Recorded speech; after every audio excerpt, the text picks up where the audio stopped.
मोदी मेरे ख्याल से जब तक जिंदा है ना, ये इंडिया का वजीर आज़म है। वो चाय वाला था, वो चाय वाला होने के बावजूद उसने लोगों के लिए सोचा। अवाम को ये कहा जाता है कोई इतना पढ़ा लिखा भी नहीं है, लेकिन उसके पॉलिटिकल वो शौक से बताता है मैं चाय वाला था, मैंने चाय भी बेची है और मैं मेहनत करके आया। सबसे ज्यादा सॉफ्टवेयर हाउस जो है पूरी दुनिया में वो इंडिया में है।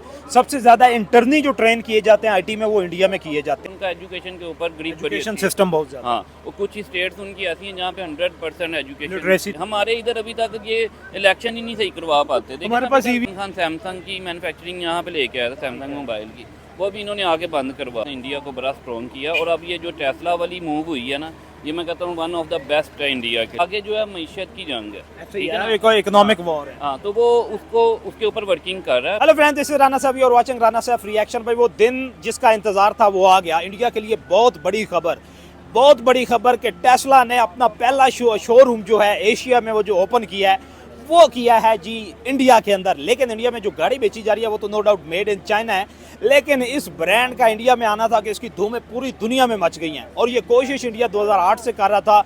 अब ये कह लें कि मनमोहन सिंह के दौर से, फिर 2014 में नरेंद्र मोदी जी आए, उन्होंने अपनी कोशिश जो है वो शुरू की। स्टार लिंक के बारे में भी वो इंडिया में बात कर रहे थे, लेकिन हालात ने पलटा तब खाया जब इलॉन मस्क और डोनाल्ड ट्रंप के दरमियान हालात ख़राब हुए। डोनाल्ड ट्रंप के खिलाफ इलॉन मस्क ने अपनी पॉलिटिकल पार्टी जो है उसको मैदान में उतारा। अमेरिका की तारीख में तीसरी बड़ी पार्टी जो थी पॉलिटिकल पार्टी वो मैदान में आई। और उसके बाद फिर फाइनली इलॉन मस्क ने अपना ब्रांड जो है मॉडल वाई के नाम से टेस्ला की गाड़ी जो है वो इंडिया के बम्बई शोरूम में लॉन्च कर दिया है। हर तरफ एक ही न्यूज़ है कि इंडिया ने आखिर इतना बड़ा मार्का मारा कैसे। भाई उनके पास जहाँ पे होम मिनिस्टर अमित शाह हो, जहाँ पे प्राइम मिनिस्टर नरेंद्र मोदी हो, जहाँ पे फॉरेन मिनिस्टर जो है वो डॉक्टर एस जयशंकर हो, तो फिर जहाँ पे डिफेंस मिनिस्टर जो है वो राजनाथ सिंह हो, तो फिर ऐसा क्यों नहीं हो सकता। पाकिस्तानी पब्लिक जो है उनसे बात करते हैं कि टेस्ला का इंडिया में लॉन्च होना कौन सा बड़ा तूफान लेके आएगा इंडिया के मुखालिफ कंट्रीज़ के लिए। और वैसे भी इंडिया तो एशिया में आईटी का मैं कहता हूँ कि बाप है, आईटी का बब्बर शेर है। पाकिस्तानी पब्लिक से बात करते हैं कि क्या रिव्यूज़ हैं, क्या रिएक्शन है उनके टेस्ला की इंडिया में आने के बाद। कैसे हैं आप? जी अल्हम्दुलिल्लाह। बहुत बड़ी खबर है, इंडिया ने फिर मार्का मार लिया, क्योंकि इंडिया एशिया में कम से कम और पूरी दुनिया में आईटी की वजह से, आईटी पे भाई कहते हैं कि इंडिया की ग्रिप है। आप ये कह लें कि गूगल का CEO Indians, ICC cricket board का सीईओ इंडियंस, दूसरी साइड पे ट्विटर में देख लें तो हाईएस्ट पोस्ट पे इंडियन है, यूट्यूब में देख लें हाईएस्ट पोस्ट पे इंडिया है, सिलिकॉन वैली में अगर आप लोग देख लें तो आईटी का बहुत बड़ा हब दुनिया में, वहाँ पे भी मेजोरिटी जो है वो इंडिया की है। और जो ओवरकम किया हुआ है, जो और धावा बिठाया हुआ है वो इंडिया ने बिठाया। और फाइनली 2008 से इंडिया इलॉन मस्क के साथ डील कर रहा था, और फाइनली 2025 में जो है इलॉन मस्क ने अपना ब्रांड टेस्ला और मॉडल Y4 की गाड़ी जो है वो इंडिया में लॉन्च कर दी। और फिर उसको जो लॉन्चिंग पॉइंट या लॉन्चिंग पैड जो बनाया है वो उन्होंने बनाया है जी बम्बई में। क्या कहना चाहते हैं सर? ये मैं कहना यही चाहूँगा कि इंडिया का जो नरेंद्र मोदी है ना, ठीक है,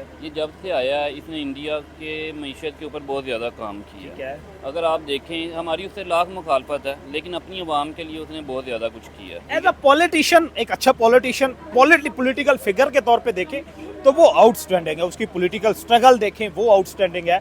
उसका पॉलिटिकल क्रिज्मा देखें, वर्ल्ड लीडर के साथ उसकी नेगोशिएशन देखें, बॉडी लैंग्वेज देखें तो वो आउटस्टैंडिंग है। मैं वही बात कर रहा हूँ ना सर, देखें हमारी उससे मुखालफत है वो अपनी जगह, लेकिन आप ये देखें उसने इंडिया के लिए किया क्या। कोई ऐसी चीज़ नहीं है वो जो इंडिया में नहीं लेके आया। उसने अपनी एफर्ट्स की और अपनी शर्तों के ऊपर लेके आता है, ठीक है ना। और वो क्या करता है कि इंडिया को स्ट्रॉन्ग कर रहा है, क्योंकि आप पिछले 10-12 साल में लिए इससे इंडिया को बहुत ज़्यादा बेनिफिट मिलेगा।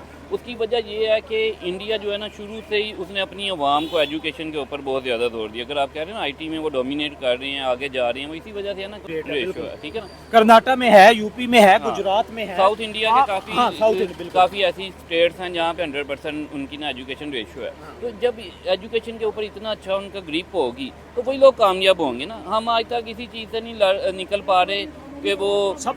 आप ये कह लें कि सबसे ज्यादा डिफेंस एक्सपर्ट जो ट्रेन किए जाते हैं वो इंडिया में किए जाते हैं। सर इसी वजह से आज देखें ना इंडिया कहाँ पे जा रहा है। आने वाले कुछ सालों में वो दूसरे तीसरे नंबर पे स्ट्रॉन्ग उसकी मईशत होने जा रही है। वो इसी वजह से होने जा रही है ना कि जब तक आप अपनी आवाम को एजुकेट नहीं करेंगे आप किसी चीज़ में तरक्की नहीं कर सकते। ये मशीन नहीं, फॉर्म 45-47 से नहीं हम लोग निकल पा रहे। हमें अभी तक यही नहीं पता है। अब हम लोग ना आपस में लड़ाइयों में ना कि कहीं नॉन लीग आपने इलेक्शन की बात की है, मैं दोबारा क्रेडिट देता चलूँ इंडिया को कि इंडिया में अब जो इलेक्शन जो होते हैं, अब मैं वहाँ पे एक रिसर्च पढ़ रहा था कि वहाँ पे कम से कम 5-5 हज़ार फीट की बुलंदी पे जो घर हैं, जो वोटर्स हैं, वहाँ पे भी Indian election commission vote cast करवाता है, अपनी वोटिंग मशीन जो है वो लेके जाता है।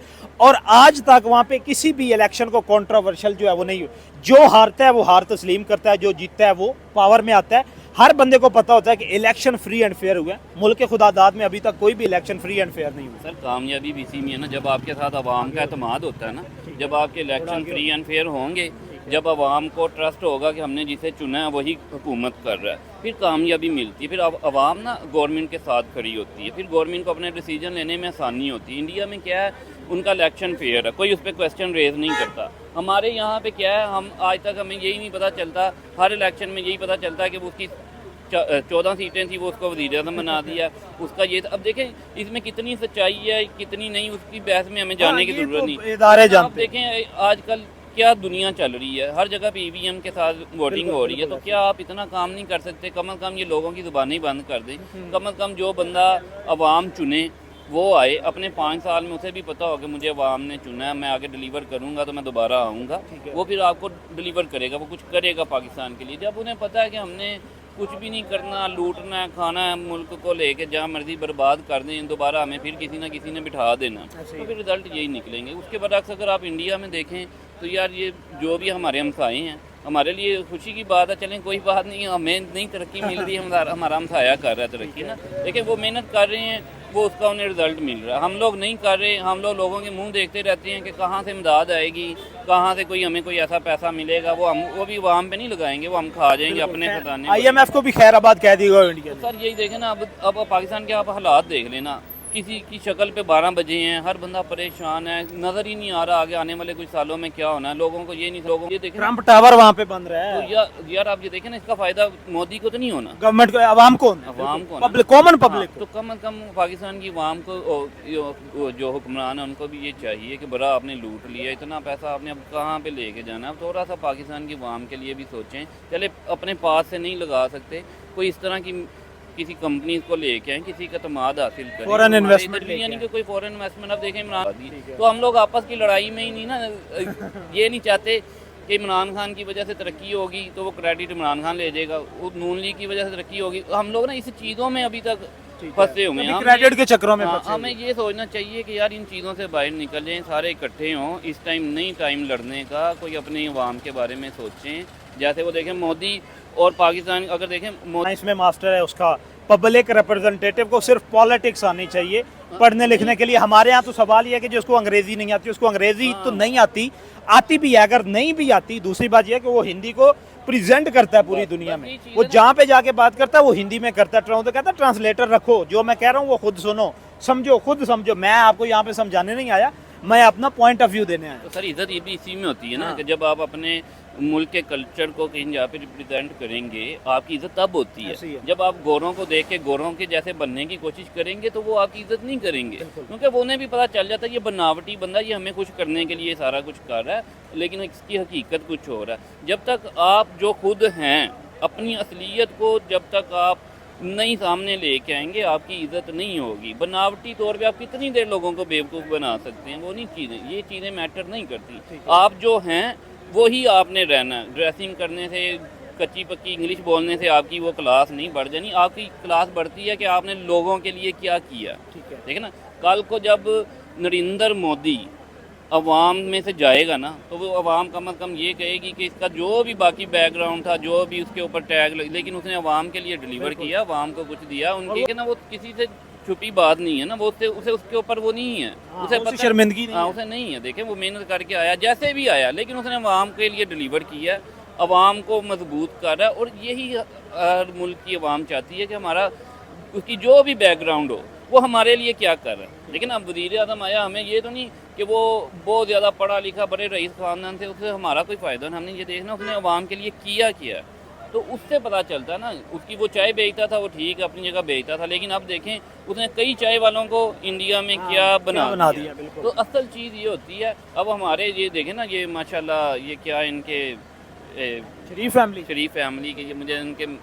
जाती उम्रा। अब इनके पास जाती उम्र है, उसका हमने अचार डालना है। हमें उसका क्या फ़ायदा होगा? हमें ये देखना चाहिए कि इन्होंने हमारे लिए क्या किया। इन्होंने कुछ भी नहीं किया, तो के लिए वो इतना कुछ कर रहा है, इतना कुछ उसने कर भी दिया, उसके बावजूद वो इंडियन अवाम के लिए, अपने मुल्क के लिए मसीहा के तौर पर। मसीहा के तौर पर। फाइनल क्वेश्चन, 2 क्वेश्चन है लास्ट। पहली बात ये है कि ऐसा, थोड़ा आगे आ जाए, क्या कि ऐसा क्या हुआ है कि टेस्ला पूरी दुनिया को छोड़ के इंडिया में आया है इन्वेस्ट करने? अब क्योंकि शोरूम बन गया है तो अब वो अपनी इंडस्ट्री भी लेके आएगा। दूसरी बात ये है कि आपने नरेंद्र मोदी के, आप भी बहुत बड़े फ़ैन लगते हैं मुझे, 2029 इलेक्शन भी होना है, उसमें क्या लगता है नरेंद्र मोदी 2029 की बाहर 400 पार होगी? सर बात पता है क्या है, उनकी ज़रूरत है, क्योंकि जो मंसूबे वो लेके चल रहा है ना, तो ये गवर्नमेंट नहीं पूरे करने। अवाम को भी इस चीज़ की समझ है कि इसको हमने लेके जाना आगे तक ना, क्योंकि इसने जो अब देखिए टेस्ला कोई छोटी मूव नहीं है। टेस्ला का फ़ायदा मोदी को नहीं होना, इंडियन अवाम को होना है। और मैं मोदी का फ़ैन नहीं हूँ, लेकिन मैं इस वजह से हाँ उसे लाइक करता हूँ, पॉलिटिशियन आप इस वजह से उसे लाइक करता हूँ कि अपनी अवाम के साथ सिंसियर है। वो इंडिया के लिए डिलीवर कर रहा है और इंडियन अवाम के लिए वो बहुत अच्छा है, इसलिए हम उसे उसकी जो एफर्ट्स हैं उसको अप्रिशिएट करते हैं कि देखें वो अपने मुल्क के साथ, इंसान को क्या चाहिए, क्या कम से कम अपने मुल्क के साथ वफा करें ना, वो कर रहा है, इंडिया के लिए डिलीवर कर रहा है, इंडिया के लिए उसने बहुत कुछ किया और आगे भी करेगा। और मेरे ख्याल से 2029 में 400 पार कर जाएंगे वो, क्योंकि मोदी जो है ना इंडिया की ज़रूरत है। वो जिस तरह से काम कर रहा है वो इसी तरह इंडिया को आगे लेके चलेगा। ये उसका मेरे तकरीबन, ख्याल में इंडिया सुपर पावर या इकोनॉमिक सुपर पावर मोदी ही बनाएगा। सर आप देखें ना सुपर पावर क्या होता है, आप ये देखें अमेरिका आके इंडिया में इन्वेस्टमेंट कर रहा है, यही उसकी पावर है ना। यही सुपर पावर का मतलब ये नहीं होता आपके पास एटम बम कितने हैं, आपने दुनिया को तबाह कर देना, नहीं। पावर क्या होती है? सुपर पावर ये है कि आप अगले बंदे को मजबूर करें कि वो सारी दुनिया को छोड़ के आपके मुल्क में आके इन्वेस्टमेंट कर रहा है। क्या कमाल डेफिनेशन आपने सुपीरियरिटी की है। और ये डेफिनेशन जो है, जो मेरे ख्याल में कि पूरे पाकिस्तान में या पूरे इंडिया में मुझे कोई ऐसा बंदा नहीं लगेगा जो सुपीरियरिटी की या सुपर पावर की डेफिनेशन जो है, मैंने क्वेश्चन किया सुपर पावर बनने जा रहे तो उन्होंने कहा सुपर पावर क्या होता है कि उसने सुपर पावर को अपने घर में बुला लिया। तो सर यही देखें ना, असल चीज़ ही यही है कि आप इस लड़ाई में लगे हैं, सुपर पावर कौन, सुपर पावर कौन। सुपर पावर उसके घर पे आ गई, अपनी इन्वेस्टमेंट वहाँ पे कर रही है और उसका फायदा किसको होगा? इंडिया को। लेबर किसका उधर काम करेगा? इंडिया का। पैसा किस में? इंडिया का। तो फिर यही सुपर पावर है सर। ये उसने साबित किया है कि मैं सुपर पावर हूँ, मैं हर बंदे को खींच के अपने मुल्क ला सकता हूँ, उनको इन्वेस्टमेंट पे मजबूर कर सकता हूँ। उसने इतना बड़ा मार्केट बना दिया इंडिया को, लोगों का इतना ट्रस्ट है, उन्हें पता यहाँ पे हमारी इन्वेस्टमेंट सेफ है। पाकिस्तान की तरह नहीं है वो। पाकिस्तान में वो देखें जो पिछले दिनों में वो ये यार मुझे एक तो नाम भूल जाते हैं, इन्होंने आधे अधूरे प्रोजेक्ट किए होते हैं, बाद में वो आगे चलते भी नहीं है। हाँ सी पैक वाला, तो देखें कहाँ गया कोई उसका, किसी इतना लोगों ने आसें उम्मीदें लगा ली थी कि पता नहीं क्या क्या बनना है, आज पता ही नहीं। तो इंडिया उसके बरक्स ये है, जब कोई बाहर से फॉरेन इन्वेस्टमेंट आती है वो उनको पूरा कॉन्फिडेंस होता है कि यहाँ पे हमारा पूरा काम होना है, हमारे किसी ने कमीशन नहीं मांगनी। लेकिन ना सबसे बड़ी जो रियलिटी है, देखें यहाँ पे पहले कहता मेरी 10% रख दो, वो कहता मेरी 20% रख दो। इस वजह से हमारे यहाँ में ना कामयाबी नहीं होती। तो इंडिया क्या करता है, वो लोगों को मजबूर करता है कि हमारे यहाँ आएँ, इन्वेस्टमेंट करें, फ़ायदा इंडिया लेके जाता है। ऐसा ऐसा उसकी जो इकोनॉमी है ऊपर जाती जा रही है, हम लोगों का मुंह देख रहे हैं कि हमारे। फाइनल इंडियन पब्लिक और इंडिया क्या कहना चाहते हैं टेस्ला की आमद पे? फाइनल एक 30 सेकंड का कमेंट। सर मैं तो उन्हें मुबारकबाद ही पेश करूंगा कि ये इंडियन अवाम के लिए बड़ी खुशाइन चीज़ है कि उनके वज़ीर आज़म ने टेस्ला जैसी कंपनी को इंडिया में ले आया। तो ये थी पाकिस्तानी पब्लिक की राय। आपने कमेंट सेक्शन में बताना है कि टेस्ला की आमद क्या वाकया इंडिया के लिए गेम चेंजर साबित होगी। पाकिस्तान के एक सोबर, एक पढ़े लिखे नौजवान ने इंडिया के बारे में जो कमेंट दिए हैं, उसकी कमेंट के बारे में या उनकी उस राय को आपने कमेंट सेक्शन में लाजमी बताना है कि आप इसको पसंद करते हैं या नहीं। मिलते हैं अगली वीडियो में। वस्सलाम।